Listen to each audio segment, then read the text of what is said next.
Hi there, I'm Allison Van Schie, and I want to invite you along on a sentimental journey with me. Let me explain. Over 80 years ago, my mom, as a teenager, joined her sister and their aunt and uncle for a wartime adventure. They lived and worked on a pair of narrowboats called Puppis and Pisces, carrying and delivering freight to parts of England on the canals. I enjoyed hearing Mum's stories of her times on the canals and wondered how life would have been so very different had she continued to live on a narrowboat all throughout her life. She worked on the canals for just 2 years. Her stories inspired me to explore this adventure in a much tamer version for myself. And when the opportunity to take a canal boat holiday presented itself, I got really excited. It starts with renting a 50-foot narrowboat for a week. The size of our boat is 20 feet shorter than the Pisces would have been. The Puppis, which Mum and her sister Mary commanded, was technically the butty boat, following the lead boat that her aunt and uncle traveled in. My mom had written her adventures in a story she called A Family's Wartime Adventure. And I revisited the story to prepare for my own adventure, knowing that I would be traveling under completely different circumstances, yet I believed this would be a way that I could feel close to my mom, though we are separated now by decades and death. As I read the story again, it became apparent that Mum embraced adventure. She did not appear intimidated when it came to hopping on and off her boat and running ahead to open the locks for both boats. She did it all with youthful vigor combined with a sense of dutiful service as the family contributed in this way to the war effort. When she was first handed the big iron wrench called the windlass, she was instructed how to use it, as she operated the gates in her role as lock wheeler. First, she had to confirm that the lock was full of water and the top gates were fastened back. If they were, their boat could just slide right in. And once the boat was in the lock, she had to jump. Yes, jump onto the bow of the boat. Then jump off again, holding the rope, carrying it to the bollard, to wind the rope around it, and then by letting the rope out slowly, it acted like a braking system. Next, Mum in her youthful form had to open the paddles on the bottom gates, applying pressure with the windlass over the paddle to start the release of water. She was told that the locks hold 53,000 gallons of water when full. With the gates pushed open, they cleared the lock and threw the ropes back on the boat before jumping back on board.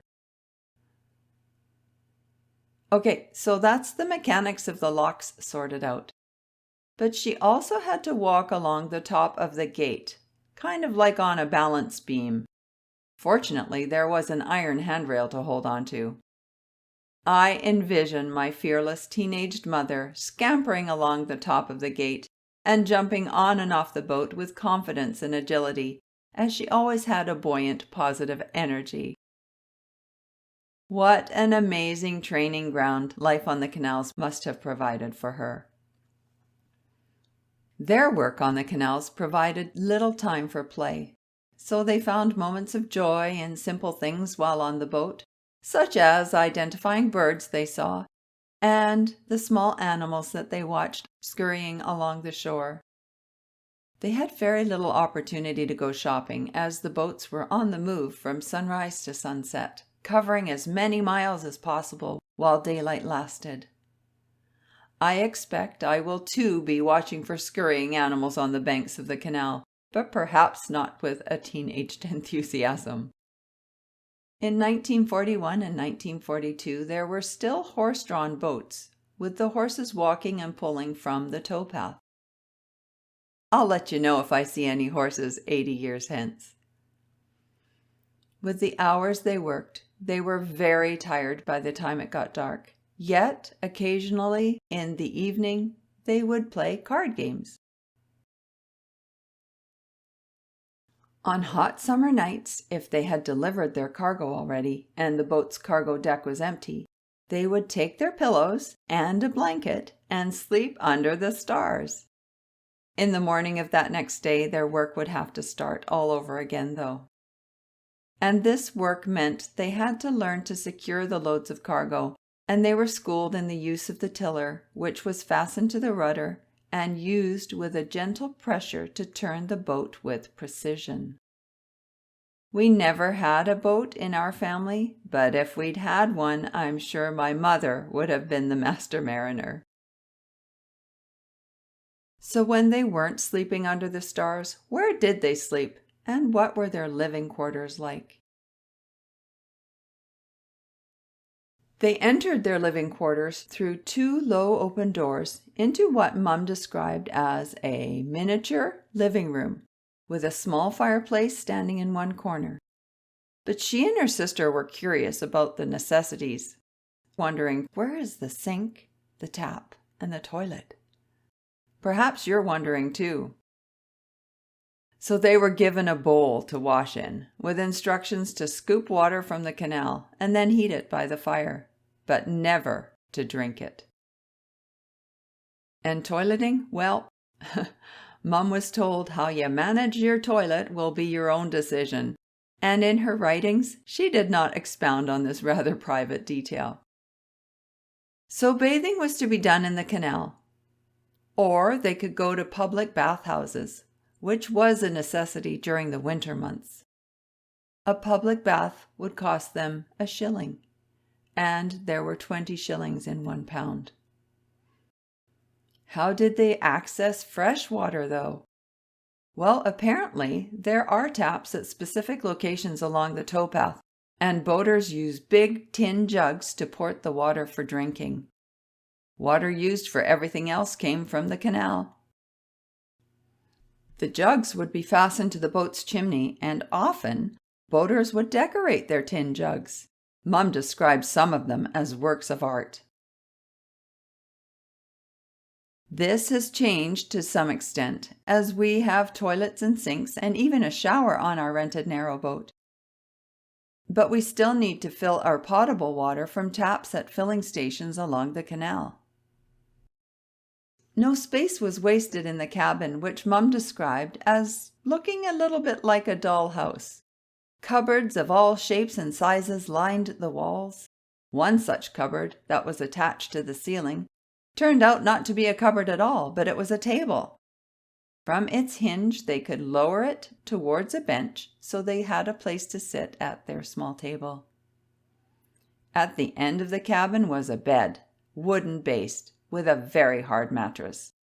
Part of it folded up for daytime space, and there was a curtain for privacy, and 2 small windows provided the only daylight, unless of course they opened the door. There was a vent in the roof that also could be opened to let in more air. And there was a small lookout window for occupants to look forward. But as they were usually carrying cargo and were the second of 2 boats, their view was often blocked. So where's the attraction to taking a holiday on a canal boat, you may be thinking?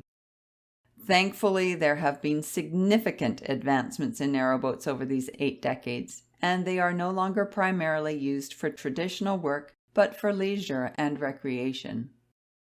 The route I am taking is likely not the same as any of the routes that Mum would have taken, but the experience is a tribute to her and to get a feel of her experience being on the water.